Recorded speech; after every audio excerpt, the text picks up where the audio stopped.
హైదరాబాద్లో భారీ నేరానికి స్కెచ్ వేసిన ఇద్దరు అంతర్రాష్ట్ర నేరస్తుల్ని టాస్క్ ఫోర్స్ పోలీసులు అరెస్ట్ చేశారు.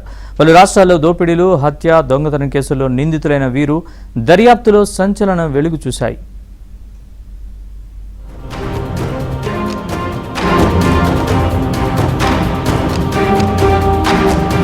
హైదరాబాద్ కమిషనరేట్ పరిధిలో మరోసారి అంతర్రాష్ట్ర నేరగాళ్ల ముఠ గుట్టురట్టయింది. జూబ్లీహిల్స్ జోన్ టాస్క్ ఫోర్స్ అధికారులు, మైలార్దేవ్పల్లి పోలీసులు సంయుక్తంగా నిర్వహించిన ప్రత్యేక ఆపరేషన్లో ఇద్దరు నేరస్తులను అరెస్టు చేశారు. మైలార్దేవ్పల్లి ప్రాంతంలో అనుమానాస్పదంగా సంచరిస్తున్న వారిపై నిఘా పెట్టిన పోలీసులు మెహఫిల్ హోటల్ సమీపంలో ఓ కారులో వెళ్తున్న ఇద్దరిని అదుపులోకి తీసుకున్నారు.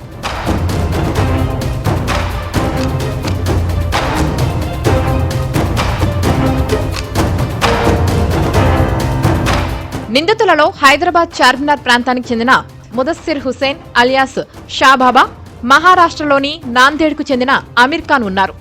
కార్ల వ్యాపారం చేస్తున్న హుసేన్ నేరస్తులతో పరిచయాలు పెంచుకొని దోపిడీలు, దొంగతనాలు, అక్రమ కార్యకలాపాల్లో పాల్గొన్నట్లు పోలీసులు గుర్తించారు. కర్ణాటక, మహారాష్ట్రలో అతనిపై పలు కేసులు నమోదై ఉన్నాయి.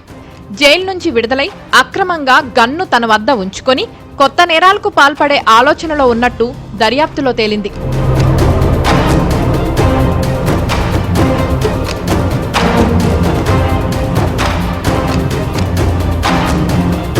మరో నిందితుడు అమీర్ ఖాన్ పై మహారాష్ట్రలో హత్య కేసుతో పాటు తెలంగాణలోని మొయినాబాద్ పోలీస్ స్టేషన్ పరిధిలోనూ కేసులు నమోదయ్యాయి. ఆర్థిక ఇబ్బందులను సాకుగా చూపుతూ ఆయుధాలతో దోపిడీలకు పాల్పడి సులభంగా డబ్బు సంపాదించాలని ఇద్దరు ప్రణాళిక వేసినట్లు పోలీసులు తెలిపారు. నిందితుల వద్ద నుంచి 2 గన్నులు, 7 బుల్లెట్లు, 1 కారు, 3 మొబైల్ ఫోన్లు స్వాధీనం చేసుకున్నారు. నగరంలో నేరాలను అరికట్టేందుకు ప్రత్యేక నిఘా కొనసాగుతుందని పోలీసులు స్పష్టం చేశారు. తెలిసి ఇన్ఫర్మేషన్ ప్రకారం ఈ ముదస్సిర్ హుసేన్, ఈ ఆమీర్ ఖాన్ ఇద్దరు ఈ వెపన్స్ మహారాష్ట్ర నుంచి తీసుకొని వచ్చారు. వాళ్ళ గ్యాంగ్ మెంబర్, అసోసియేట్ మెంబర్ వాళ్ళకి ఇచ్చారు. సో మిగతా గ్యాంగ్ మెంబర్కి అప్రెంట్ చేయడానికి కూడా మేము ప్రయత్నం చేస్తాము. తర్వాత ఎవరైనా ఈ గ్యాంగ్ లీడర్ ఉన్నారు వాళ్ళకు కూడా డీటెయిల్గా ఇన్వెస్టిగేషన్ చేసి వాళ్ళకి కూడా అప్రెంట్ చేస్తాము.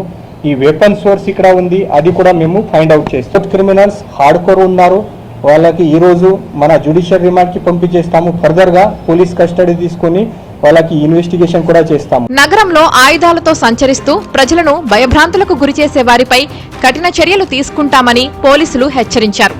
అనుమానాస్పద వ్యక్తులు, అక్రమ ఆయుధాలు లేదా నేర కార్యకలాపాలకు సంబంధించిన సమాచారం తెలిసిన వెంటనే డయల్ 100 లేదా సమీప పోలీస్ స్టేషన్కు సమాచారం ఇవ్వాలని సూచించారు. హైదరాబాద్ పోలీసుల అప్రమత్తతతో మరో పెద్ద నేరం జరగకముందే ఈ ముఠా పట్టుబడింది.